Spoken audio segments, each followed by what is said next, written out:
Okay. So to remember where we are,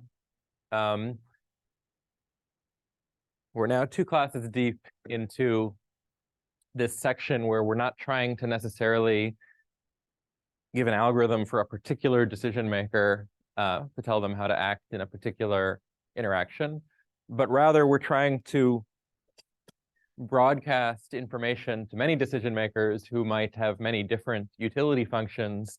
And the hope is that the information we broadcast is somehow going to be useful for them. And what do we mean useful for them? Well, in the first lecture, maybe we gave sort of an example of the kind of thing we have in mind. We sort of broadcast predictions of the state of the world. Remember, utility functions depend on the action chosen by the agent and also this state of the world, or they're linear in this state of the world. And in the first lecture, we sort of gave away by adding noise to just the history to essentially trick agents who think they're just best responding to the state of the world. We're telling them the state of the world they're best responding, but because of the noise we've added, we've tricked them into playing follow the perturbed leader. And the upshot was that no matter what their utility function was, simultaneously for all utility functions they might have, if they best respond to our forecasts, then they will have no regret, no external regret. And there were sort of two maybe criticisms of this. One is that, well, one is just, we could ask for more. Like, why stop at external regret? We've studied these fancier kinds of regret, so maybe we want to broadcast something that will cause them all to have fancier kinds of regret, or lack fancier kinds of regret. And the other was more about incentives, right? We sort of said, if these downstream agents treat our predictions as correct and best respond to them, then they will have no regret. But we didn't in particular give them like any especially strong reason to do that. We didn't promise them that it was beyond the fact that if they best respond, they'll have no regret. We didn't promise them in any way that it was sort of necessarily a good idea to do this. In particular, like, we could imagine that if they were clever, they might try to, learn complicated mappings from our predictions to actions that are trying to exploit blind spots in our predictions, for example, and can do better than just treating them at face value. And maybe if they can really do better, that's great. But like, even worse might be that they think they can do better, but they can't, and they try to do complicated things. And our guarantees only hold if they best respond to our predictions, and maybe then all bets are off. Okay, so that was sort of the motivating problem. Now, last class, we sort of took a technical detour. We stopped talking about this sort of problem of incentivizing downstream agents for a moment. And we took a technical detour towards this problem of just making unbiased predictions of vectors. I promised that this would come back and relate to the problem. So what was the problem we studied last class? Well, it was this iterative game against an adversary, as usual. But now the goal was not to take somehow low-cost actions. The goal was to, in various ways, just predict what the vector the adversary was going to choose would be. Okay, so the interaction was this. There was some prediction space C, which you should think of as some subset of R to the D. So states, things we're trying to predict, and things that are realized are like d-dimensional vectors. And what happens is, the learner observes some context, features that may or may not be relevant to the prediction task at hand. Then they fix a distribution over predictions. Then, knowing this, the adversary actually chooses an outcome, chooses a vector-valued state. And the thing we're interested in is somehow the bias. We'd like that in expectation, our prediction equal the outcome. So we'd like to predict things in an unbiased way.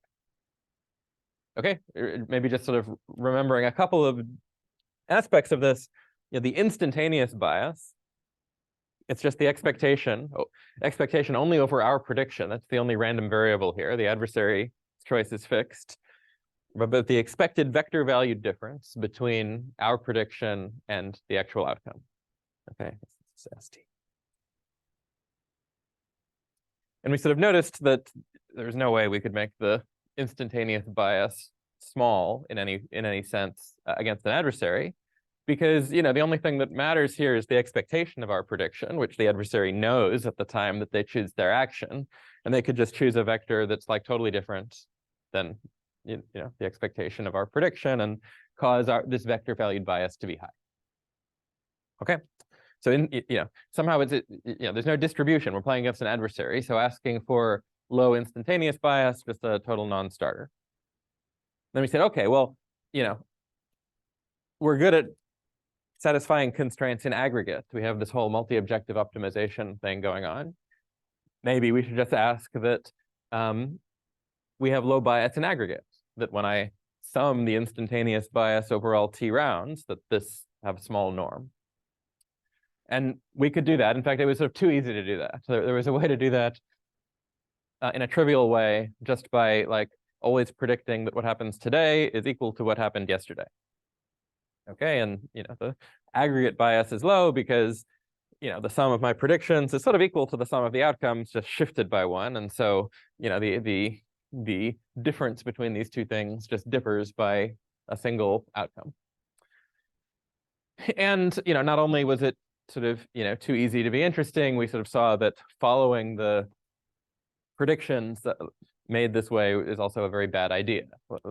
With the same sort of example that demonstrated that follow the leader was a bad idea. If I always optimize for what happened yesterday, and what's happening is something is alternating, so the thing that was a good idea yesterday is different than the thing that was a good idea today, then optimizing for yesterday is not a no regret algorithm. Okay, so too simple. And then we defined sort of a more nuanced notion of aggregate bias by rather than just asking for marginal bias, bias aggregated over this whole subsequence to be small, we sort of asked for conditional bias, where again we sort of like in our discussion of subsequence regret, we defined these events, which were really like mappings from history and predictions and context to numbers between 0 and 1. And what we want is that when we look at the aggregate bias of our predictions, not just summed over everything, but weighted by these events, if these are binary events, just sort of the bias on different subsequences of our prediction, we wanted that should be small, not just for one event, but for a bunch of events simultaneously.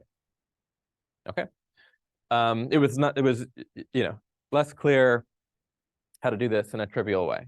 Okay, because these sort of events are self-referential and intersecting, so you can't just like predict what happened last time the event was true.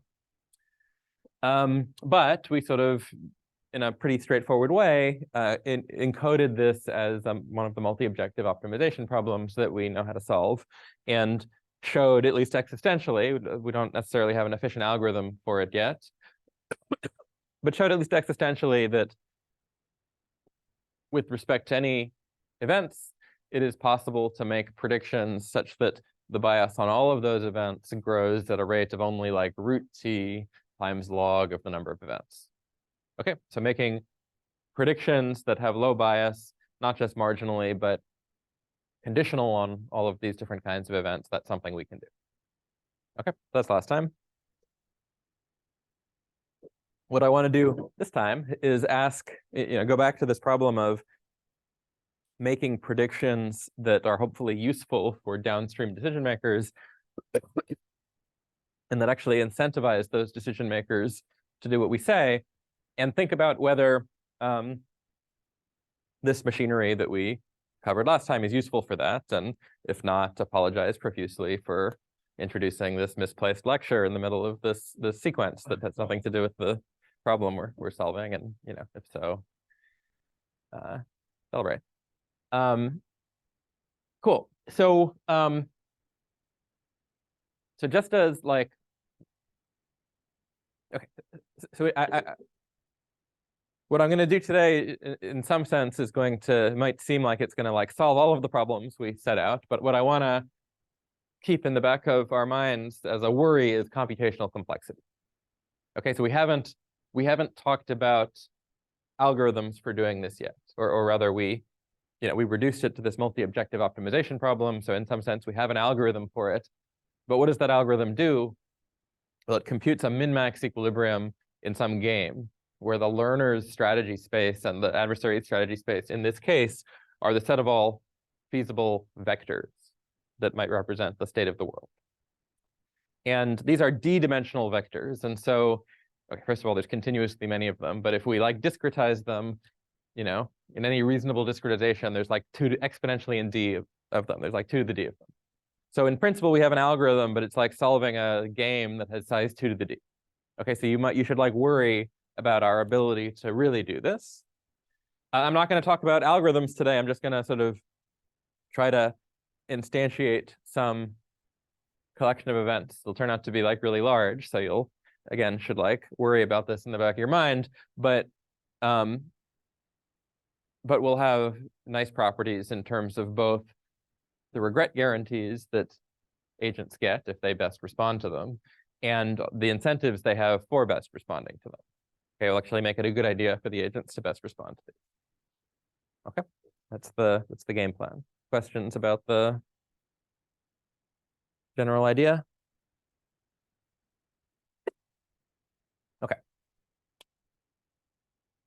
So, okay, so I'm going to talk about calibration.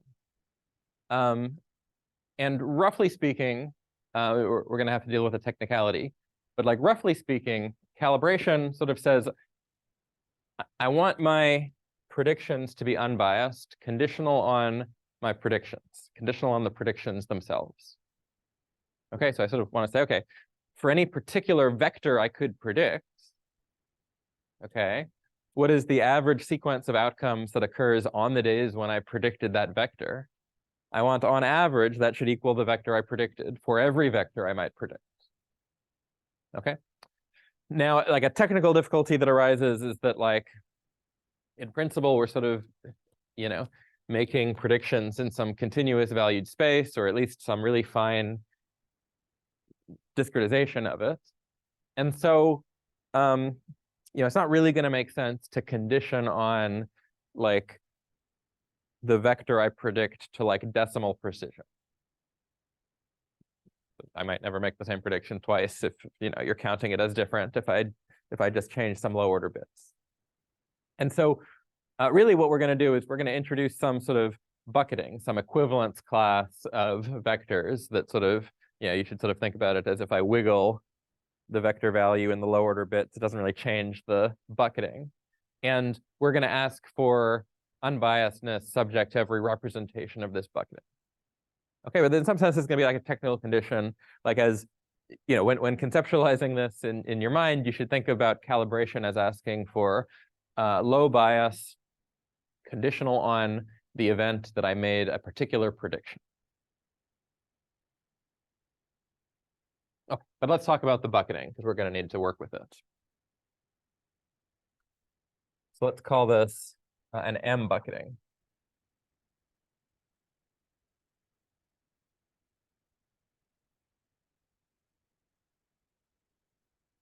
So let's let C 1 over M be a minimal 1 over M net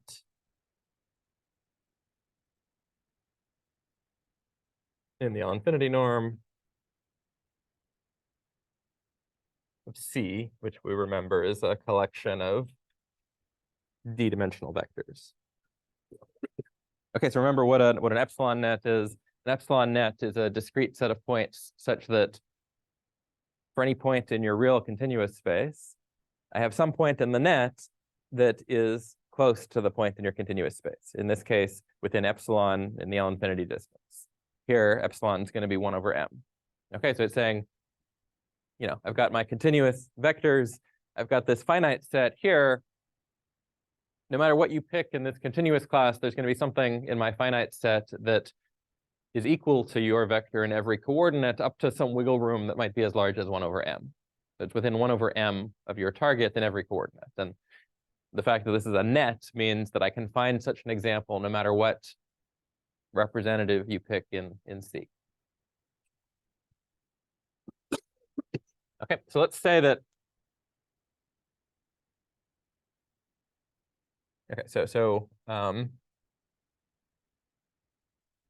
for some arbitrary point S in my prediction space, in my continuous valued prediction space, and some S prime in my 1 over M net, we'll say that, I'll write it like this: S is in B of S prime, but maybe you should,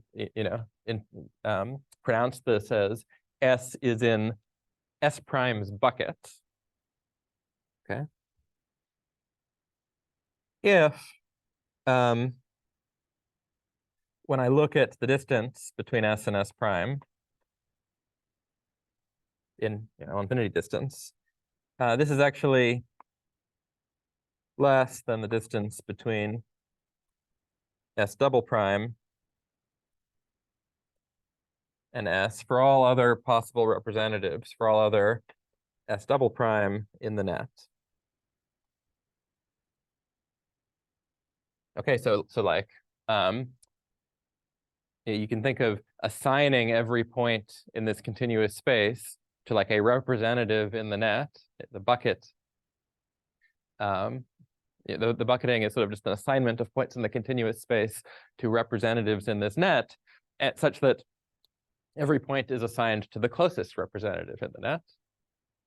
Okay, and in the case of ties, in the case that you are equally close to 2 points, we're just going to break those ties arbitrarily. Okay, so I want every point to belong to exactly one bucket.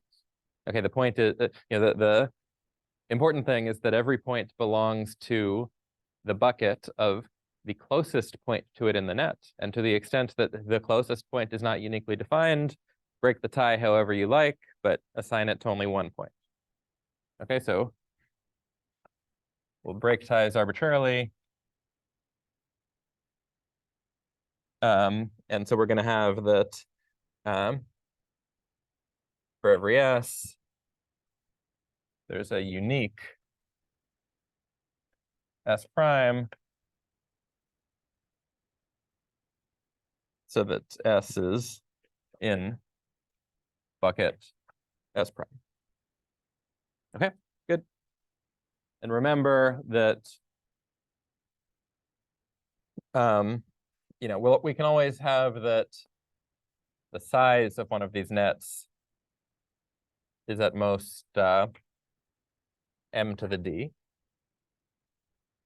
right? I mean, even if C is as large as it could be, like even if C is equal to 0, 1 to the d, one way to construct a 1 over m net is to just discretize every coordinate up to multiples of 1 over m. There's m such points, and there's d coordinates, so there's m to the d choices of discrete coordinates, one for each of the, or discrete values, one for each of the coordinates. Okay, so like, there are finite such sets that's exponentially large in D.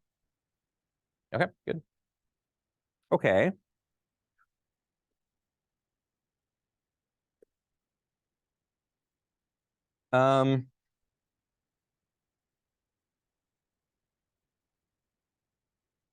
Okay, so what's calibration?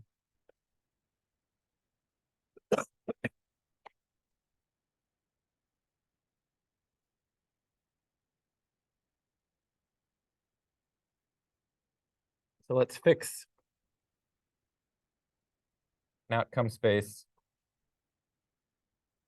C. A transcript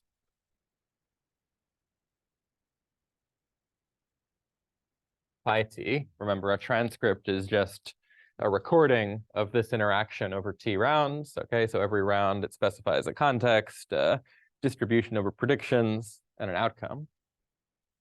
A transcript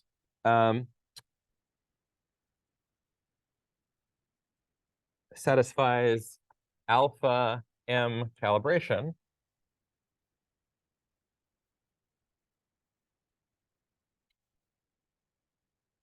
if it has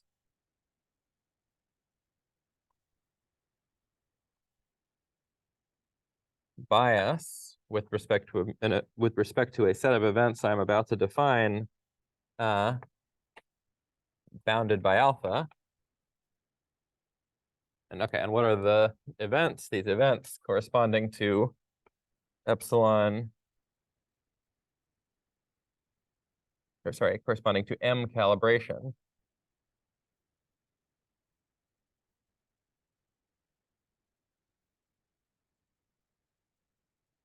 Are just the events defined as, there's going to be one event for every element in the 1 over M net. And the event will evaluate to 1 exactly when the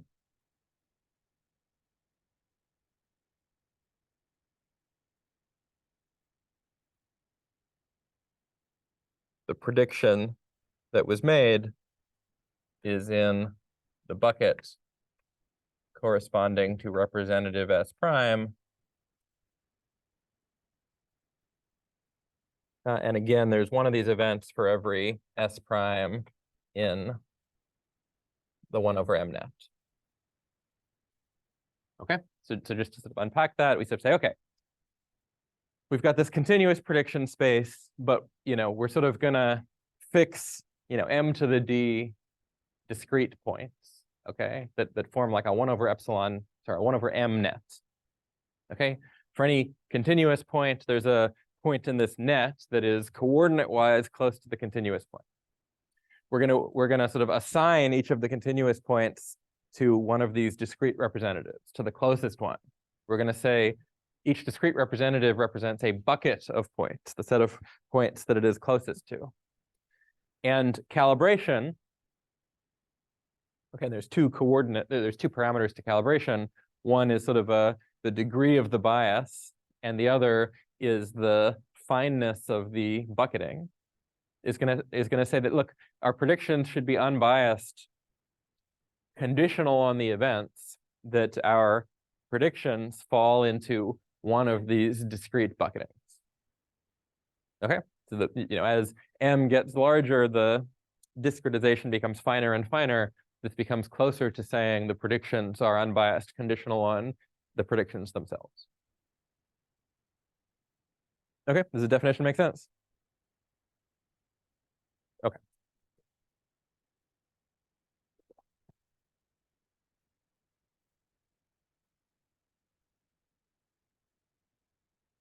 Okay, so there's a lot of events. If D is large, there's not that many events. If D is small. But why is this an interesting set of conditioning events?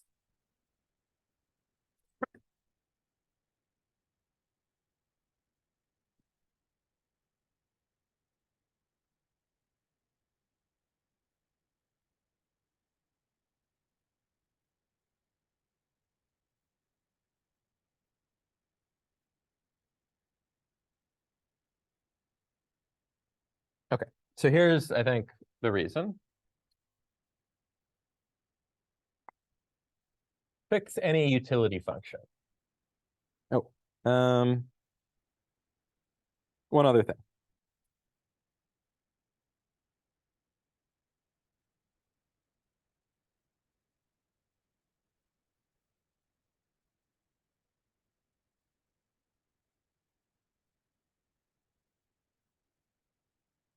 Okay, one other thing about the discretization. So what is the form of the theorem that I'm about to write down?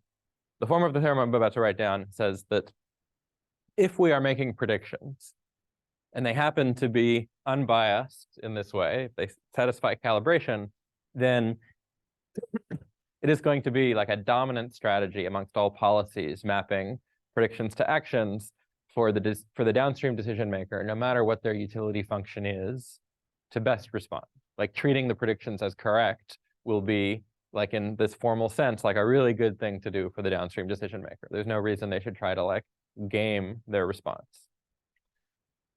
Now, this is true in general, but the bucketing introduces, just like some annoying technical complications.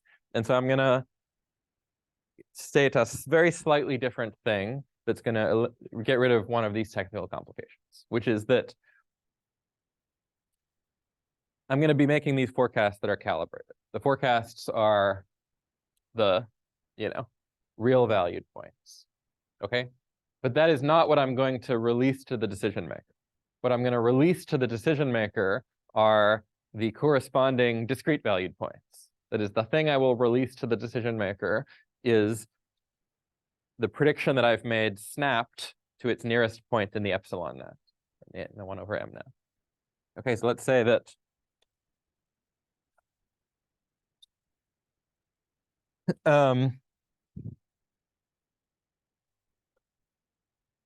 after predicting s hat t, what we do is we snap s hat t to s tilde t. This is an element in the 1 over m net. Well, which s tilde t, the one such that s hat t is in the bucket of s tilde t. Okay, so I'm predicting these sort of real valued points. Then I'm going to like snap them to their nearest like grid points. That's what I'm going to release to the decision maker. And the theorem we're going to prove is that it's going to be a dominant strategy for the decision maker to follow these like snapped predictions. Something similar would be true if we release the real valued predictions. We would just have to deal with this in the proof. Yeah. Not just like approximately according to this snap. Like it's going to actually not maybe snap from. Okay, good. So it will. What we're really going to prove is like a regret bound. We're going to say, look, you could best respond to these things, or you could do something else. You think you're clever, or you could try some, or some arbitrary other policy. And we're going to say the degree to which you can improve by doing this other policy tends to 0 with time. So at any finite amount of time, it's only going to be an approximate dominant strategy. At any finite amount of time, you might be able to get some epsilon improvement by deviating, but that benefit you can get will go to 0. So there'll be like a regret bound.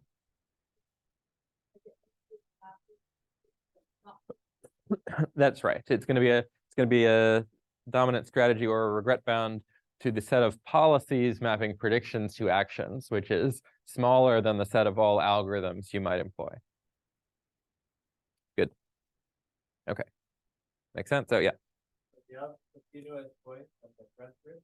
Then you move them to the close point in the 1 over m net. Yep. Then we predict it, and we predict on it, and we get the continuous point, and then again that continuous point that we don't remove into the close point. So we're predicting these like continuous valued points when we measure our calibration errors with respect to the continuous valued points. But the thing we're gonna like say we're trying to release something so that people will best respond. It will want to best respond to the thing we're releasing. The thing we release will not be the continuous valued point that we predict. It'll be the version that's been snapped to a grid point. Okay. Good. Yes. Okay, so like one right? All of this. You can also, maybe get if you're the person that's restricted, you can maybe get another way. You could like run your own regret algorithm. Is there some notion of like, like this is a no regret?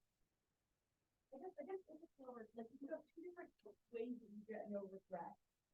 Like, are they sort of naturally incomparable with each other?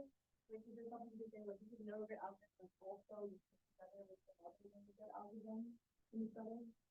Let's see. I mean, so what the statement will straightforwardly say is you can't do better with any other algorithm that maps our predictions to outcomes. And like a corollary of this will be that you have no swap regret because any swap function could be implemented as some mapping from our predictions to actions. But you know, there's nothing preventing you from being in cahoots with the adversary and knowing the future, and then you might be able to do way better. Okay. Okay, so what's the theorem? Okay, so fix any utility function.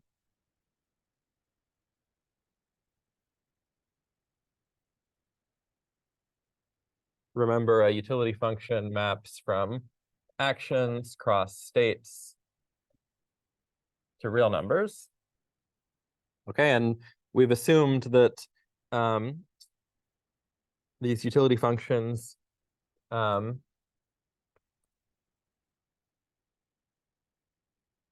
linear in its second argument. Okay, that just means fixing an action, the utility function is linear in the state. It could be a totally different linear function for action 1 and action 2, but it's linear in its second argument.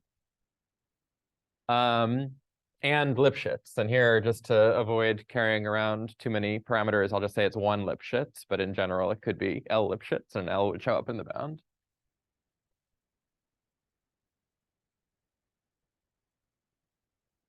Okay, so this is the same class of utility functions we talked about with this sort of perturbing the state kind of algorithm.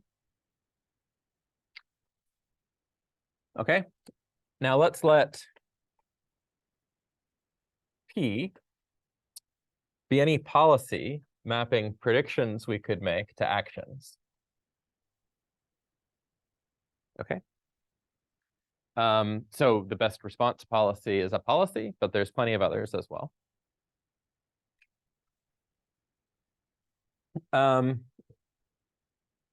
Then, if we've got a transcript pi t that is alpha m calibrated,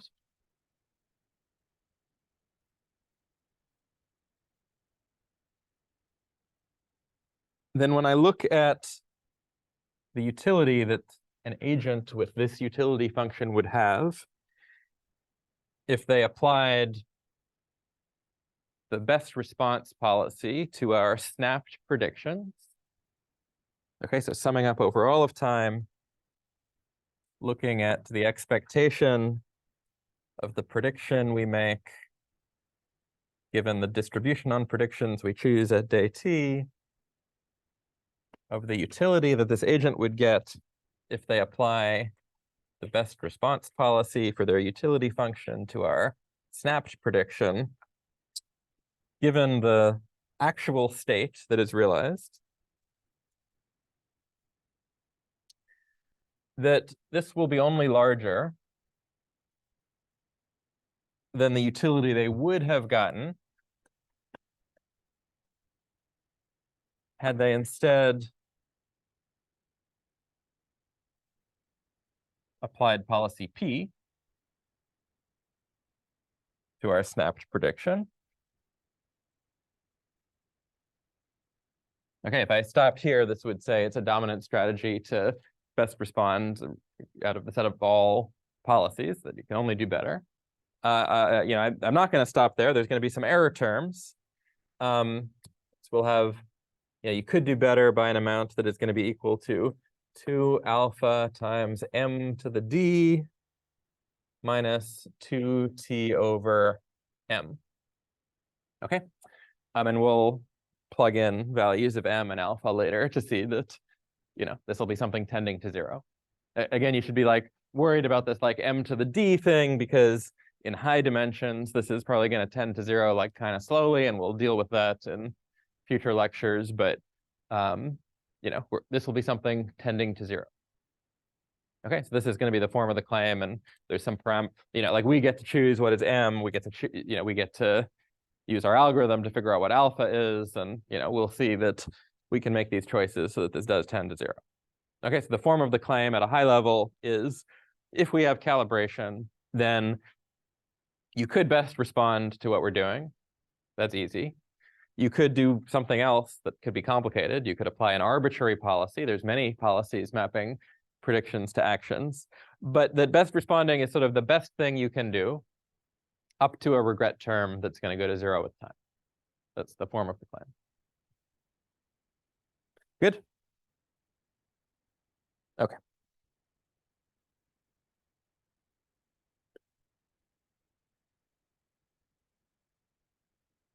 Yeah.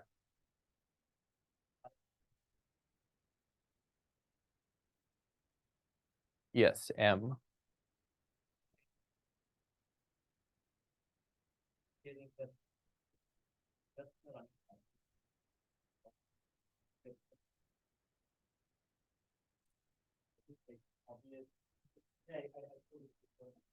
You can be, is that like a trade-off that's appearing, like final repeatedly gives you lower regret but higher running time, or is that like cut off at some point and Finer discretization will make obvious that you keep getting better? yeah, I mean, so basically, like when we optimize the, there's some alpha we can get with our technology. It's going to be like root t times log of the number of events. Number of events is like m to the d, so it's going to be like root t, plus, times d, times square root d log m, something like that. Okay, so like increasing m will make the calibration error worse, but only mildly, only in the log term.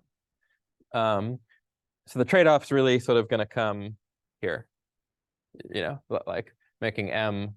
It's not that you want to make m to be like infinitely fine.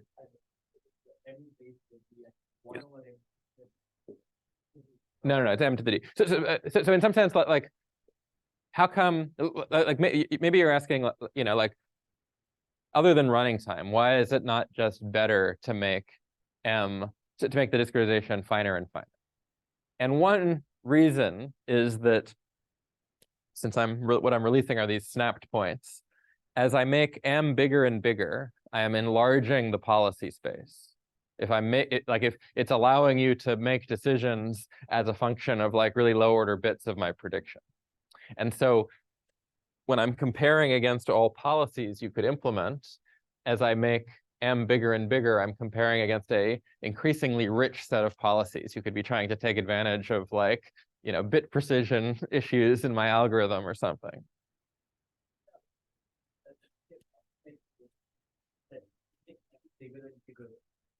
The calibration guarantee will be less than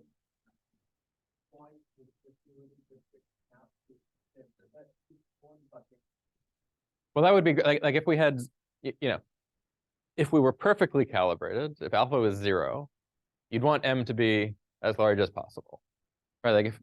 Like if we had no bias at all, conditional on the bit precision level prediction I make. Also, I have no bias as I further aggregate these things. Yes. Yeah. So there is a trade-off between what alpha I can obtain and what m is. Yeah. And I will say that like the selling point of this is not going to be the rates. Like we're going to think about how to get good rates for this problem later, but like, because this d is going to show up in the exponent here, and there's a trade-off to manage, like the selling point here is not going to be that you're going to get like rates for these downstream users that are competitive to what you'd get if they were running their own algorithm.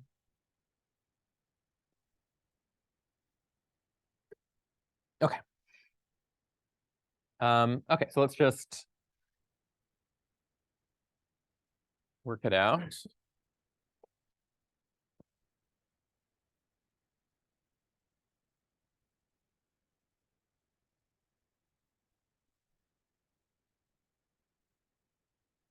Okay, so we're interested in the cumulative payoff that an agent who trusts us and best responds to our predictions is going to obtain for themselves.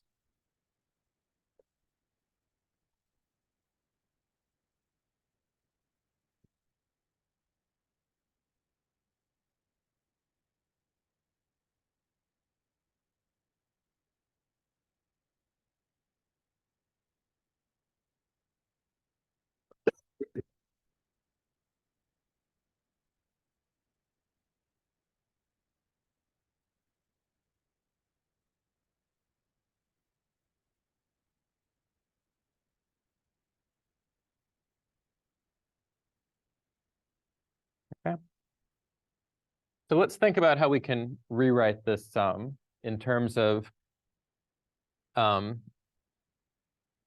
what we are predicting, right? So we have a sum over time of an expectation. An expectation is also a sum. An expectation is a sum over the different things we might be predicting times the probability we predict those things. Okay? And remember, the predictions we're actually transmitting to the agent. These are these snapped predictions. So there's really only, there's sort of one relevant prediction for each grid point in this net of our prediction space.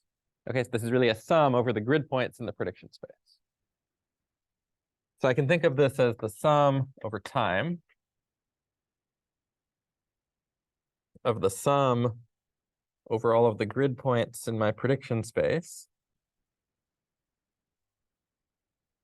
of the probability that the real valued prediction that I made at time t fell into the bucket of this particular grid point times the utility that the agent would have gotten had they best responded to this grid point as prime, because the snapped prediction, when my real valued prediction falls into the bucket of this grid point S prime, the snap prediction is by definition S prime. So they would be best responding to S prime in a world in which the state was not S prime. You know, I'm not necessarily right when I make my prediction. The world is ST. Okay, so this is just a rewriting of this expression. Okay, I've just expanded out the expectation. It's really the sum over all of the grid points, the probability I make a prediction in that grid point, times the utility that the agent gets when they best respond to the grid point S prime, but actually the state is ST. Okay, now let's use the fact that these utility functions are linear in the state, right? So we've got a sum over a bunch of stuff of the utility, but we can bring that, you know, to the extent that we're summing over the states, we can bring the sum inside the utility function because the utility function is linear. Okay, so I can write this as, you know, I'm gonna interchange these summations and bring the sum over t inside the utility function. Okay, so it's only the second argument that's linear. So I'll rewrite this as the sum over all of the discrete predictions I could be making of the utility that I would get, or that the downstream agent would get, if they best responded to this prediction. And the state of the world was what? Well, the sum over all time of the expected value of the indicator that my prediction at day t was in the bucket of S prime. That's just another way to write the probability that the prediction was in the bucket of S prime. It's the expectation of this indicator times ST.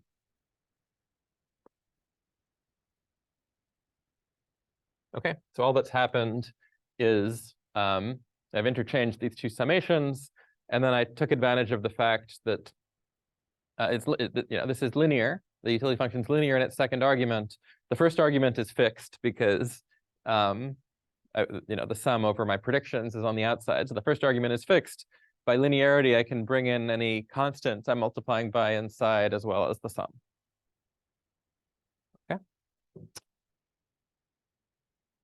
Okay. And now I want to use the fact that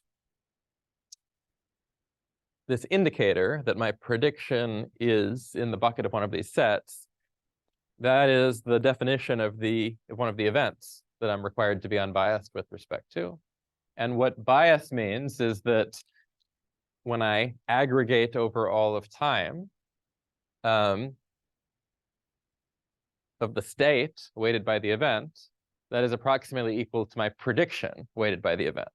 Right? Bias means that summed over all time weighted by the event, my states are on average equal to my predictions are on average equal to the actual outcomes.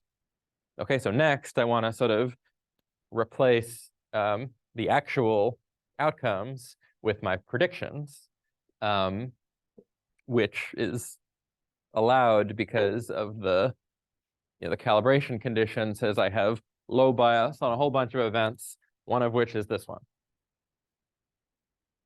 Okay.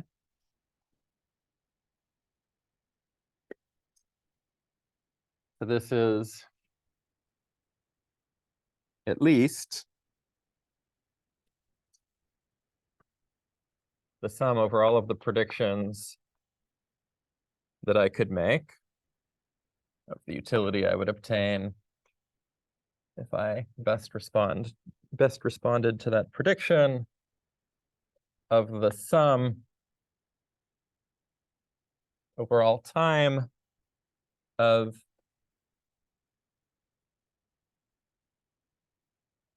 the expectation that my prediction fell into bucket S prime times now not the actual state, but my predicted state.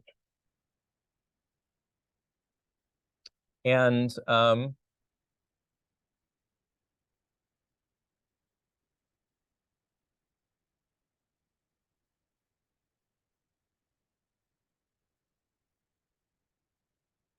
I can't, my bias is not 0.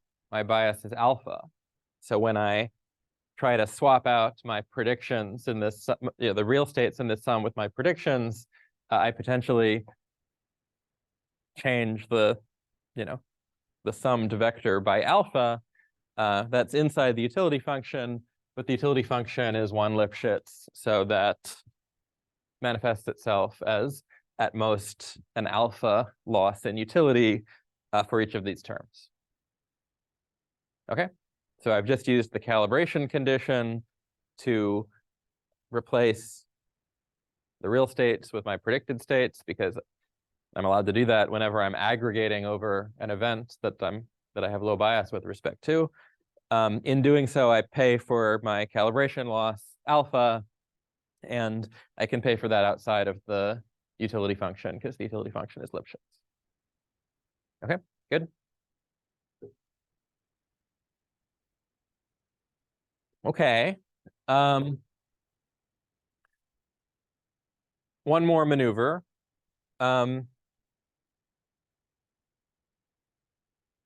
These are my predictions, but they're the real valued predictions. They're not the snapped predictions because the calibration condition, well, it's bias as measured with respect to the real valued predictions.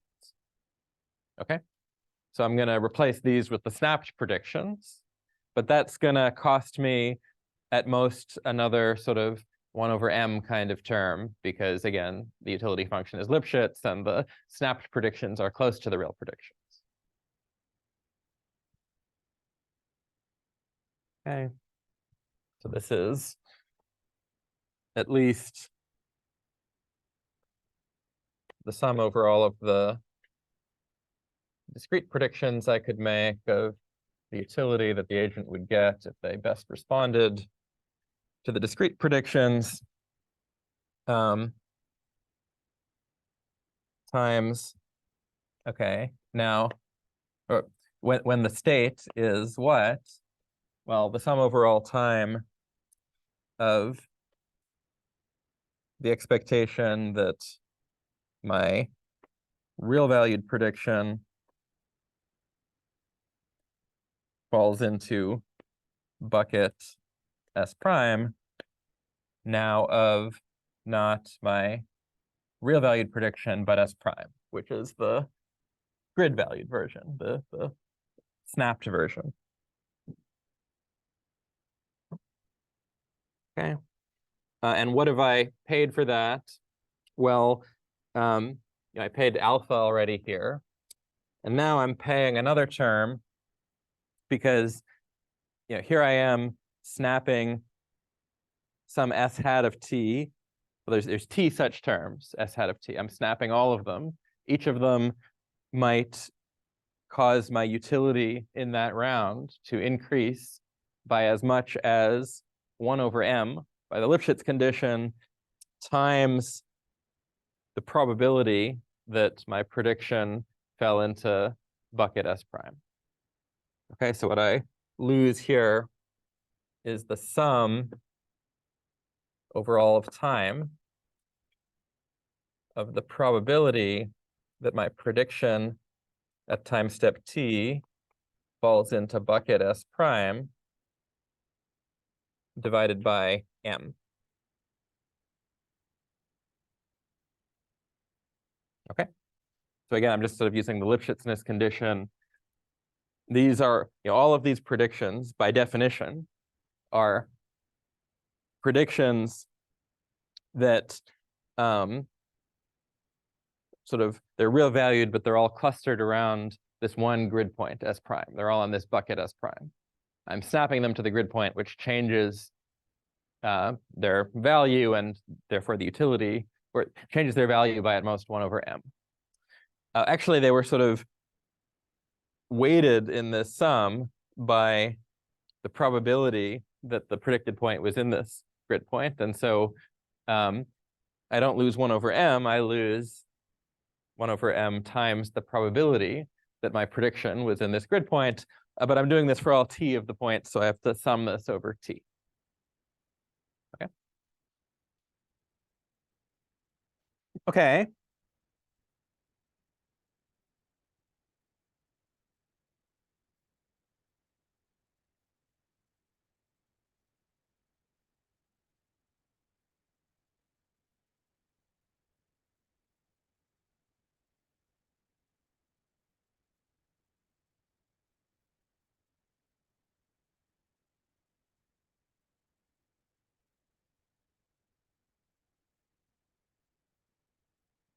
All right, so now I want to, I've got 3 terms here, this one, this one, this one. I want to do stuff with all of them. Let me just do it rather than writing all of these equations out, multiple times for manipulating each term. Let me do them all in parallel, but I'll tell you what I'm doing.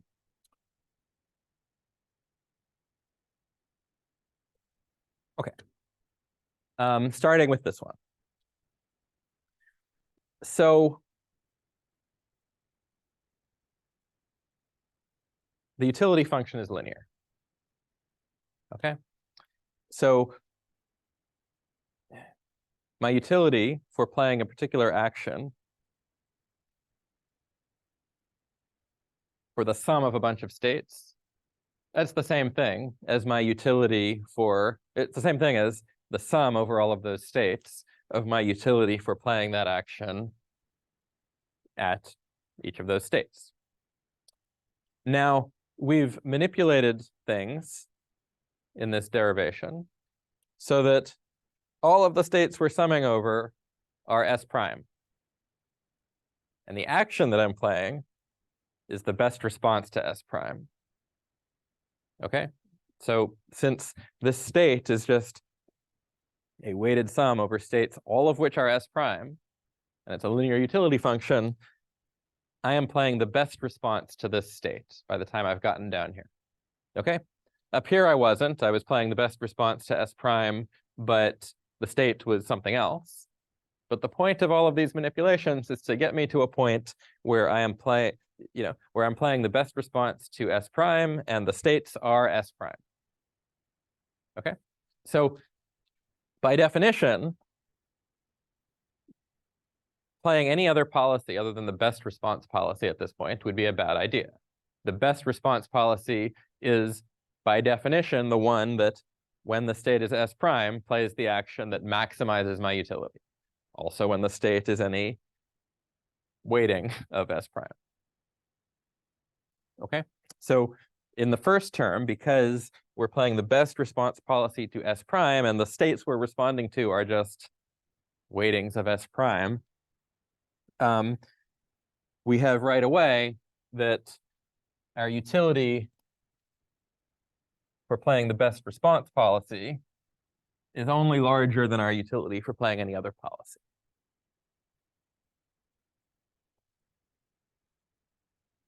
Yes, please. 1 second. Let me just give myself some boardroom. Yes.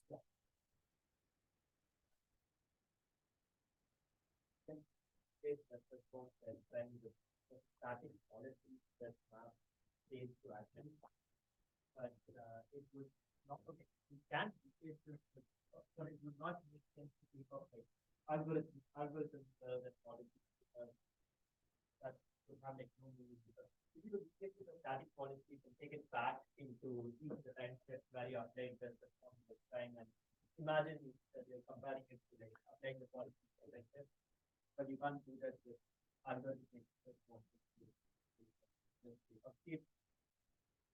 Yeah, or I think it's more like, I mean, like, by the time we get to this point, so the algorithm doesn't matter. Like, if the state is S prime, then playing the best response to S prime is just, by definition, the right thing to do, right? Like the difference between having something that's an optimal policy versus like an optimal algorithm, I think sort of manifests itself earlier, where like we already used the calibration condition to like get to this point where we can think about the state as really being S prime. How come? Well, on average, aggregated over these events, it is.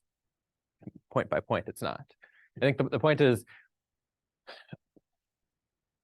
what algorithms could do is they could potentially right, so a policy is constrained to play the same thing whenever it sees the same prediction. That's what's sort of allowing us to sum up over all of the times when we play a particular prediction. But what like a richer algorithm space could do is it could say, look, I know what your calibration algorithm is. Like at the beginning, when you predict 1/3 chance of rain, it's a good idea to follow it. But like eventually, like, your algorithm is, doing some funny shenanigans, 2/3 of the way through the transcript, I should like start doing something else, even though the prediction is constant. That's just sort of like something that is not expressible as a policy. Yeah.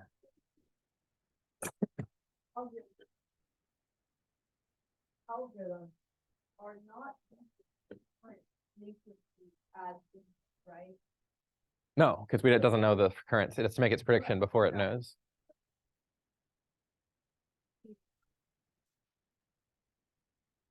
Like you could, it's not like you could read anything about this type of thing to like, learn something meaningful about what's really happened right now. It's not clear. So yes, exactly. Yes. So I think these are good questions to think about.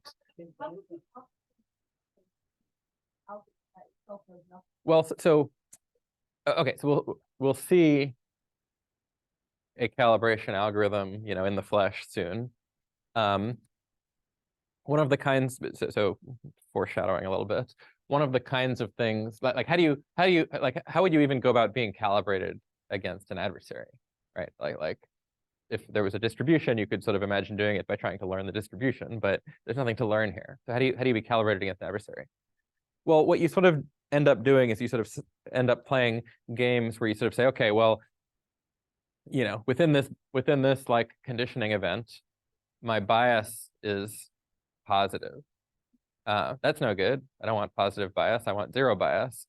So I'm going to try to maneuver so that today my bias is negative. I'm going to try to like get the biases that sort of cancel out. I need to get cancellations. And if you knew that, you could sort of maybe start thinking thoughts like, well, I know the history. Every time Natalie has made a prediction saying there's 2/3 chance of rain, like actually the rain has happened like a little bit less frequently than that. She has positive bias. So probably next time she says 2/3 chance of rain, like since she's trying to like manage this like long-term bias, like probably it's going to rain like a little bit less than 2/3 of the time. Maybe. Now, well, there's no real probability, like there's no probabilities over the states of nature. So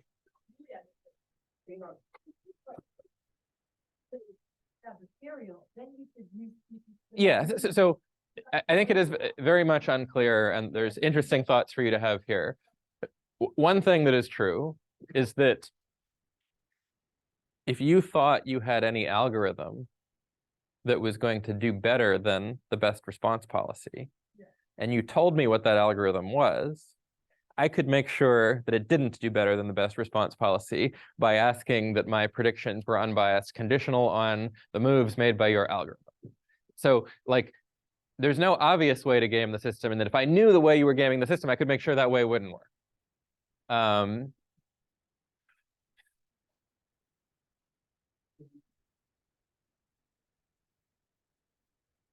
should be check the states of nature. They don't touch this on like somehow the like last characteristics of maybe, and you get you ask yourself that believe that this year is going to repeat last year. You make your decisions according to last year's prediction. As long as the states correspond to last year's prediction.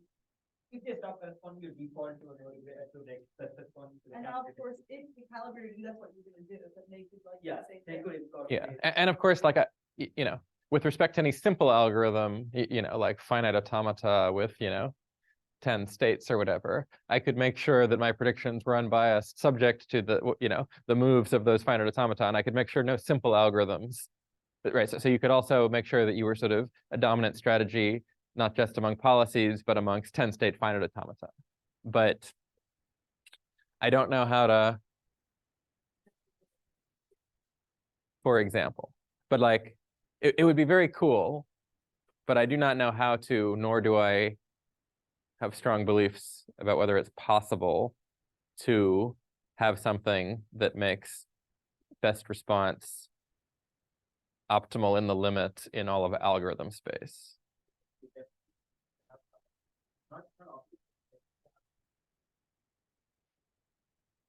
Yeah, even under assumptions about what the truth is. I mean, well, like it would be if I knew what the truth was and I was predicting correctly, then of course it would be a best response to.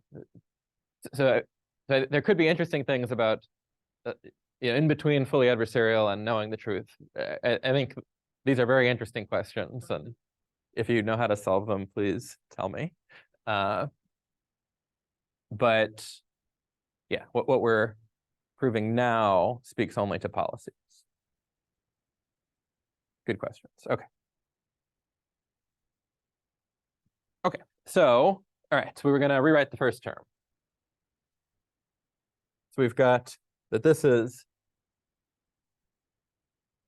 only better than the sum over all of the predictions, all of the discrete predictions we could make of the utility that the agent would get if they applied some other policy to that prediction, not the best response policy, some other policy, to this same collection of states.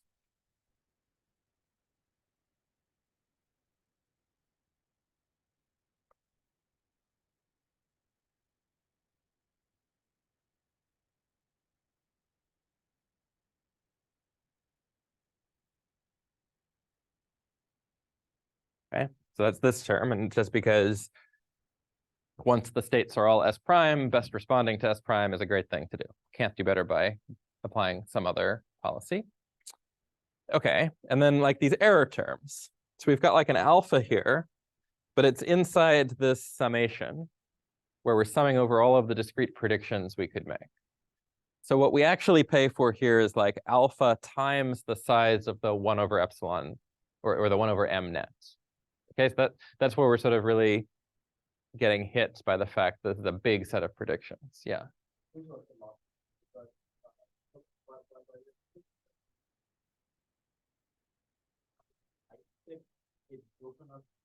Over the set of predictions that you can use.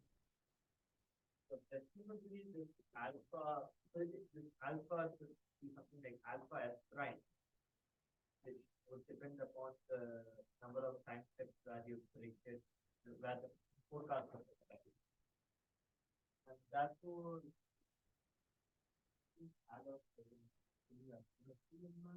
That would be great if you knew how to do that. So basically, Yeah, even in like one dimension, I think what I'm describing to you is sort of the best thing known. And if we had if I had taught you slightly better algorithms for multi-objective optimization in one dimension, the rate that you're going to get out of the end of this is going to be like t to the 2/3. So since I taught you slightly worse algorithms, the rate we're going to get out at the end is t to the 3/4, in fact. It's known that root t is impossible, and it's an open question what the it's like some fine e to the 0.5 whatever, yeah, something. Doesn't seem like probably that's the right answer. If you can beat t to the 2/3 by doing something clever, that's very good. Yeah, so be on the lookout for lossy steps. Okay, but proceeding with these lossy steps, alpha loss, we're sort of paying for that in every term in this sum. There's one term for each element in the in the net, and there could be as many as m to the d elements in this net. So we lose alpha times m to the d here. Okay, and then here at least we were a little clever, and we didn't just write 1 over m. We wrote 1 over m times the probability that the prediction fell in one of these buckets. And the prediction falls in exactly one bucket. So even though there's a lot of predictions we could make, the sum over all of the predictions of the probability our prediction falls into a bucket, that sums to at most 1. Okay, so we pay, summing up over all of the predictions, 1 over m here, but there's t terms here, so this is t over m. Okay, so minus t over m. Okay, and then finally, so what have we said so far? Best responding to our predictions, if the predictions are the real states, is up to these error terms at least as good as applying any other policy to our predictions, if the states were sort of the discrete versions of our predictions. Not quite there yet, right? We need to get back to the states being the real states. Now, to do that, we just pull the same thread backwards, right? Like it's going to be the calibration, it's going to be a bias condition that lets us replace our predictions with the real states again. So we're just going to, go through this whole argument like backwards, and then like because of that, we'll pay for each of these error terms one more time. Okay, so just pulling back, pulling the thread back, what we finally get to is an expression that looks like what we started with. Okay. The sum over all of the time steps of the expectation over our predictions, now of the utility of following this other policy P as a function of the snapped predictions, given the actual realized states. Okay, minus, now we have 2 of these error terms, where we picked up 1 copy of each of them in the forwards direction, replacing the real states with our predictions, and we picked up another copy of them in the reverse direction, replacing our predictions with the real states. Okay, for exactly the same reasons. Okay, so that's this theorem. Make sense?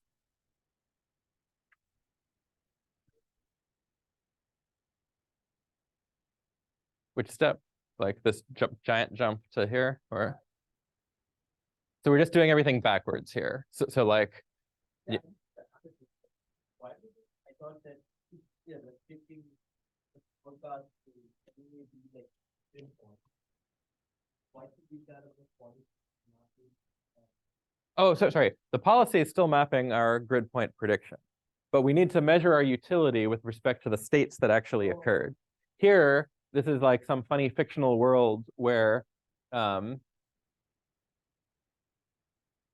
like it is as if the states that actually occurred were our predictions. That it was moving ourselves to this fictional world that is what allowed us to say that the best response was the best policy. But we need to talk about our utility with respect to the real states. And so what we need to do is we need to go backwards. We need to use the calibration condition to say we can replace our predictions on each of these sequences with the real states if we pay another alpha.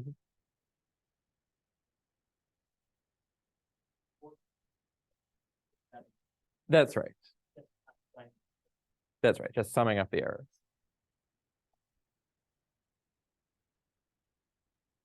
Okay.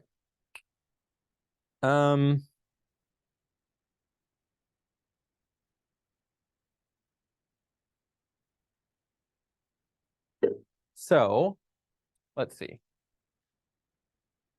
We have this theorem. What's left is to kind of plug in bounds and set parameters. Okay. So let's just remember, first of all, like what is the alpha we can hope to get, right? Like what's the alpha we get from our generic multi-objective optimization algorithm? Well, yeah, the alpha we get, which is just the bias that we have on this set of calibration events, if you remember, is upper bounded by like the square root of t times log of the dimension plus log of the number of events we need to be unbiased with respect to. Our events are defined by these grid points. There's m to the d of these events. The log of that is d log m. Okay, so plus d log m. Okay, so the bias we can obtain, this alpha term grows like a root t d, and then there's some log terms. Okay, so that's not too bad. The bias grows with like root t. The annoying thing is going to be that we now have to set m trading off a t over m term with like an m to the d term. So if we set m to be like, you know, very big, which we want to, this m to the d term is going to be very big. Okay, so this is where sort of the crappy rates are going to come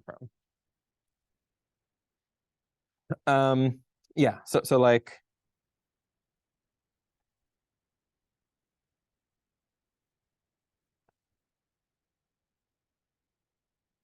setting m optimally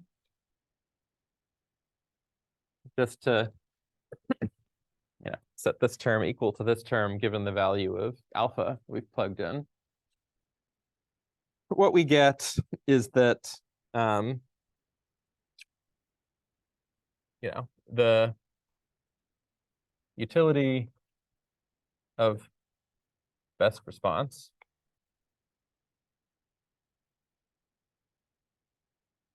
just this first term here is at least the utility of policy P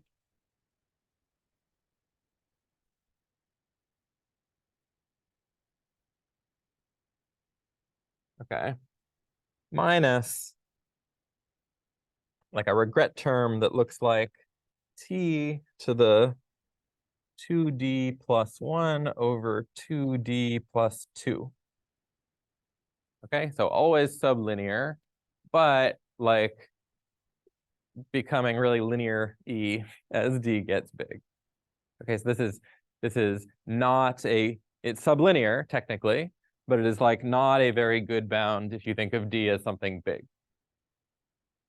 Okay, even if d is 1, this is t to the 3/4, which is not root t. Okay, and if we'd been a little bit more careful in various places, we could have gotten t to the 2/3. but nobody knows how to, or like root t is, thought to be impossible here. What did he say? Oh yeah, t to the 2/3 when d is 1. Yes, it would still, it would, you just like shift this somehow, so it's t to the 2/3 when d is 1, but things would still get exponentially worse with d.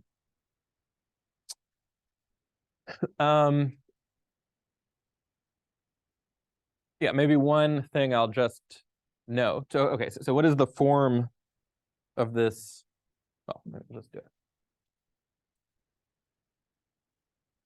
Maybe I'll just say it. Okay, so the form of this statement is that it is a good idea, modulo terms that look like that, to best respond to calibrated forecasts. You cannot, using any other policy, hope to consistently outperform the best response policy. That's what this is saying. Okay, so that sort of addresses one of the complaints we had at the beginning of class, that like we actually want to incentivize people to follow our forecasts. This is an incentive guarantee of that sort. Now, this is not directly a regret guarantee, right? Like, or rather, it is a regret guarantee to policies of our forecasts. Okay, but that's different, it seems, than the kinds of regret guarantees we've talked about so far. So let's just like verify that it is stronger than the kinds of regret guarantees we've talked about so far. So first of all, it definitely implies external regret to any fixed action, because that is a policy of our forecasts. If we ignore the forecast and always play action 5, like that's a policy. So regret to any policy of the forecasts is only stronger than external regret. It's also, however, also stronger than swap regret. So this also implies a swap regret bound. Okay, so suppose you best respond to these forecasts. The claim is that then you will have a swap regret bound at this rate. Okay, how come? Well, what does swap regret mean? It means that given the sequence of actions you played, you could not have done better by counterfactually applying some modification rule to those actions, which maps actions to actions. Well, any modification rule applied to your best response function is itself a policy of the predictions we make, right? Because your best response function is a policy of the predictions we make, and any modification rule of that is also a policy of the predictions we make, right? It's, if you say that given the predictions, your best response is action 2, and I say every time you play action 2, you should play action 5 instead, then every time, I make a prediction that would have caused you to want to play action 2, you can write down a policy that plays action 5 instead.